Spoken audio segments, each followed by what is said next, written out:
खेड बुद्रुकमध्ये श्री दत्त जयंती उत्सवाला हजारो भाविकांचा उत्स्फूर्त प्रतिसाद. वृत्तांकन सुनील रासकर. खेड बुद्रुक येथे श्री दत्त जयंती निमित्त आयोजित धार्मिक कार्यक्रमांना हजारो भाविक भक्तांनी भेट देत उत्सव मोठ्या भक्तिभावात आणि उत्साहात पार पडला. नोव्हेंबर 28 ते 4 डिसेंबर या 7 दिवसांच्या कालावधीत दररोज सकाळी चहा, नाश्ता तसेच दुपारी आणि संध्याकाळी महाप्रसादाचे आयोजन करण्यात आले होते. 7 दिवसांच्या कालावधीत दररोज अभिषेक, मंत्रपुष्प तसेच दत्त महाराजांच्या ग्रंथाचे पारायण आणि संध्याकाळी हरिनामाचा जागर भक्तिमय वातावरण निर्माण करत होता. 4 डिसेंबर रोजी सकाळी 9 वाजता पारायण सोहळ्याची समाप्ती झाली व 11 वाजता महापूजा आणि महाआरती संपन्न झाली. संध्याकाळी 5 ते 7 या वेळेत हरिभक्त परायण राहुलजी महाराज फडतरे, दिघंचीकर यांचे सुश्राव्य कीर्तन रंगले.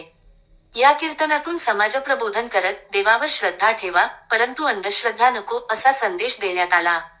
या सोहळ्याला खेड बुद्रुक तसेच पंचक्रोशीतील हजारो भाविकांनी उपस्थित राहून कार्यक्रम अविस्मरणीय बनवला. उत्सवाच्या यशस्वी आयोजनासाठी गावातील युवा पिढीपासून ते अबालवृद्धांपर्यंत सर्वांनी उत्तम सहकार्य दिल्याचे ग्राम दत्तसेवा मंडळाचे विश्वस्त सुनील रासकर यांनी सांगितले. हा भव्य धार्मिक उत्सव नव्या पिढीसाठी प्रेरणादायी ठरला.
बिनकामाचं झालं असं वाटतंय. जोशी महाराज झालं नाही तुम्ही मी लय सुखात आहे. तुम्ही टेन्शन घेऊ नका. जोपर्यंत होत नाही तोपर्यंत दत्त महाराजाचा आभार माना. आणि एकदा झाल्या योग विचार राहुल महाराजाचं कीर्तन असू नाही तर कुणाचं पण असू, बायको म्हणा बसा खाली, बसा उठायचं नाही, बिचारा बसलाच खाली. हे माझ्या मनाचं सांगत नाही. एकनाथ बाबा म्हणतात ऐका ऐका गड्या, ज्याने स्त्रीचा आदर केला त्या नवऱ्याला, त्या स्त्रीनं नवऱ्याला मानलंच पाहिजे. नको नको स्त्रियांच्या संगती करते आघात पुरुषाशी. त्याला समजणे वाला को इशारा असा. पण एक बोलू का, ऐकून जा. भगवान श्रीकृष्ण खाली पडले आणि तिघांना आंघोळ घातली. आणि तिची आंघोळ घातली ना महाराज, हे नकळ ना नवरं कुठे गेले आपलं. ही बिचारी पळत पळत गेली नारद मुनीकडे, धरून चोपला नारद मुनीला. निबाड हाणला, निबाड हाणला, असा हाणला. नारद मुनी म्हणले त्याच्याकडे गेले तर त्याच्या घरी जा. घरी गेले, घरी गेल्यानंतर आता गंमत अशी झाली, गंमत अशी झाली. आता ध्यान देऊन ऐका. घरी गेले आणि माझ्या दत्त महाराजांच्या आईला हात लागले. कुठे आहे का माझं नवरं? दत्त महाराजांच्या आई म्हणजे आहे की घरी जा, आतमध्ये आहे की पाण्याचं खोला. पाण्यात आतमध्ये गेली, तिघं बघितलं, तिघं झोपलेली होती. 3 पायनं दिसलं, आनंद झाला तिघांना. पण ही बायका म्हणजे आमचा नवरा कशावर नाही, कसा वाढता. ओळखून दे, ओळखून दिलं. आणि आता मात्र हातात दिलं बायकांच्या नवरं.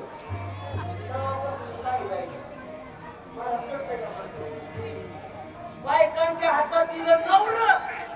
मला कळतंय का? कळतंय का बघा नाही तर त्या बायकांच्या हातात दिलं नवरं. तेव्हापासून प्रसाद हातात दिलं बघितलं. बायको म्हणजे एवढं बारक्यात आम्ही काय करू? आम्हाला मोठं नवरं पाहिजे.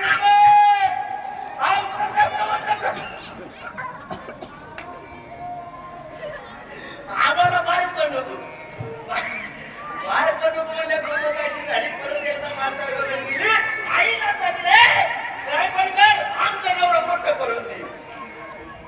आणि त्या माईनं त्या नवऱ्यानं दिलेलं जे पाणी होतं ते शिंपाटलं. तसे तसे नवरे मोठे झाले.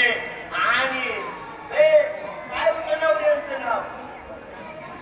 ब्रह्मा, विष्णू, महेश. ही तिघं निघाले. तोपर्यंत दत्त महाराजांच्या आईनं आडवलं. तेव्हा कुठे निघाला? तुम्ही निघाला खरं, पण ही पाळणारी कमाल त्याचं काय करू? ही पाळणारी कमाल त्याचं काय करू? पाळणारी कमाई म्हणल्यानंतर 7 वाजून 10 मिनिटं झाली. पाळणारी कमाई म्हणल्यानं चालू द्या. माझा जीव घ्यायचा. मी पण आज हरत काय व्हायचं ते काढून काय व्हायचं ते होऊ द्या. काय ते कीर्तन आज जीव गेला तर चालत. याच गावात मोरू आपण, काय अडचण नाही. हाय ती माहिती येते मला काहीतरी धनबी टेन्शन घेऊ नका. झालं बॉम्बाला पाठ केलं. अशाच महत्त्वाच्या घडामोडी जाणून घेण्यासाठी आमच्या चॅनेलला फॉलो करून सबस्क्राईब करा व बेल आयकॉन दाबायला विसरू नका. धन्यवाद.